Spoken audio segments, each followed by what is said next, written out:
The future isn't something that just happens. It's something we create through the choices we make today. Do you ever wish you could go back in time and fix your credit mistakes?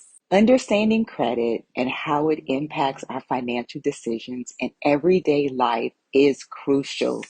It's not just about having a good credit score, it's about having financial freedom and avoiding debt. Well, today is your chance to learn the credit secrets I wish I knew earlier. Secrets that could completely change how you view credit and set you up for financial success.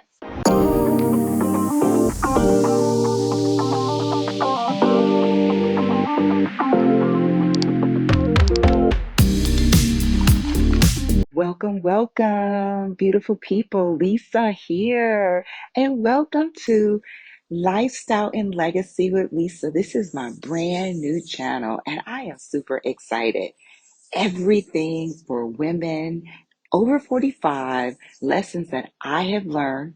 If this is your first time here, welcome. And if this is your second or third time here, don't be a stranger. Like this video and subscribe. And I promise you, every week I am going to bring you a nugget on either something I've learned about credit or share a travel tip or just life experience that can help you. Go ahead and like this video and welcome to the community. And I'm so glad that you took your time to click this video. And I would love for you to be a part of this growing community to help me get the numbers up. Hey girl, hey. Growing up, no one taught me about credit or how important it was for my future. My mom was super amazing, taught me work ethic and independence and to put myself first and to take care of me. However, financial literacy, especially when it came to credit, wasn't something we ever discussed. Like so many others, I learned the hard way. My first real experience with credit was in college. When I got my very first credit card, I had no real understanding of how it worked. And before I knew it, I messed up my credit and I messed up bad. I didn't realize that those mistakes would follow me for years, making it harder to get approved for things I needed, like a car loan or an apartment. That experience taught me a valuable lesson, and now now I am super passionate about helping others avoid the same mistake. If you've ever struggled with credit or just never had anyone break it down for you, you're in the right place. Let's talk about what I wish I knew 30 years ago.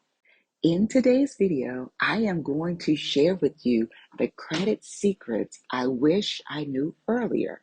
And if I were you, I would take note. It took me many, many years to learn what I'm going to share with you today.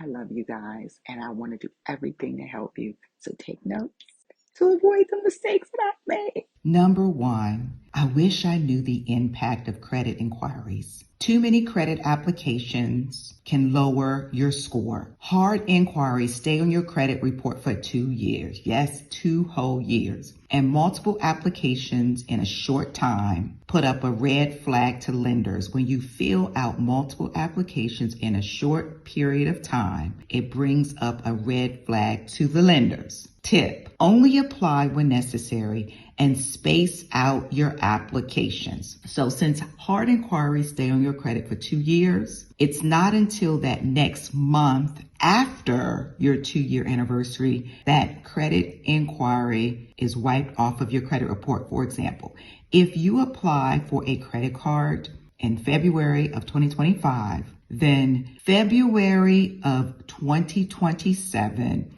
it lets the credit bureau know that 2 years is here, and that very next month on the first day, that March, that inquiry disappears. Number two, credit utilization is key. You guys, utilization is one of the things I wish that I would have learned when I started building credit many, many years ago in college, in fact. Utilization is the amount of credit used versus your total limit. Keeping it under 30% to maintain a good credit score. And if you keep that utilization under 10%, that's even better for maximum boost, meaning to boost your credit score even better and increasing it so you can get a higher credit score. Tip, pay your balances early or increase your credit limits to lower utilization. Let me expound on that. For example, if your credit card has a $1,000 credit limit and you have a $300 balance, that is maintaining a 30% utilization, and that's pretty good.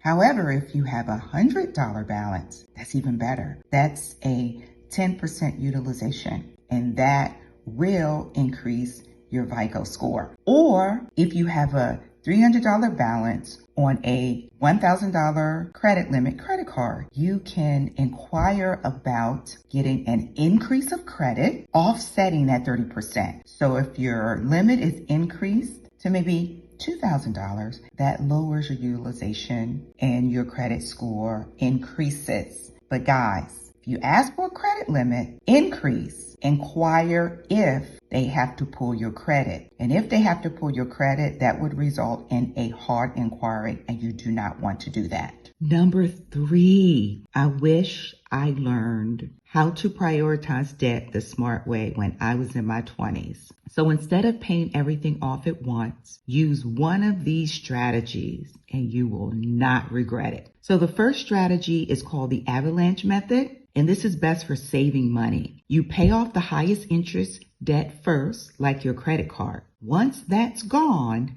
you move to the next highest. This saves you the most on interest over time. And then you have the snowball method. It's best for motivation. Pay off the smallest debt first to feel a quick win. Once that debt is gone, you move to the next smallest. This builds momentum and keeps you motivated. Number 4, why having too few or too many credit cards can hurt you, meaning your credit score. Too few cards limits your credit history and lowers your score, and having too many credit cards puts you at a higher risk, and the temptation to overspend can be pretty overwhelming. I found out this the hard way when I got my first credit card in college. I went on a spending spree, and man, I dug myself in a hole. You have to find the right balance. Have at least 3 active and well-managed credit accounts. Start out with 3 active, well-managed credit accounts. And then as you become very responsible, then you can increase those amounts. But make sure that you maintain a great utilization, you don't overspend, so that you can give yourself time to show that you're responsible and your credit score will reflect that. Number 5, the truth about credit scores. Your credit score isn't the same everywhere. You have a FICO versus a Vantage score. They're different models with different scores. Some lenders use older versions that look at credit differently. Tip, always check your FICO score. Most lenders use it when making decisions. FICO versus Vantage score. What's the difference? FICO score is the most used by banks and lenders. Your Vantage score is often used for educational purposes like Credit Karma. Both use the same factors but calculate scores differently. It's important to do a little research so you can differentiate the difference, learn about the pros and cons. So in your walk with credit, you'll have a clear idea and understanding of the different score systems. So if you're ready to take control of your credit and your financial future, let's jump right in. So guys, if you took notes of what I shared with you today and it was helpful, please comment below. If there are any comments, any suggestions, or any topics you would like me to cover on this channel, please feel free to go ahead and comment below. And you guys, until next time, I hope you have a great weekend. I love you, and I look forward to being consistent, giving you content that's quality, that's helpful on things that I wish I knew, things that I have learned, things to share so that you don't make the mistakes that I made. Until next time, I love you. Bye.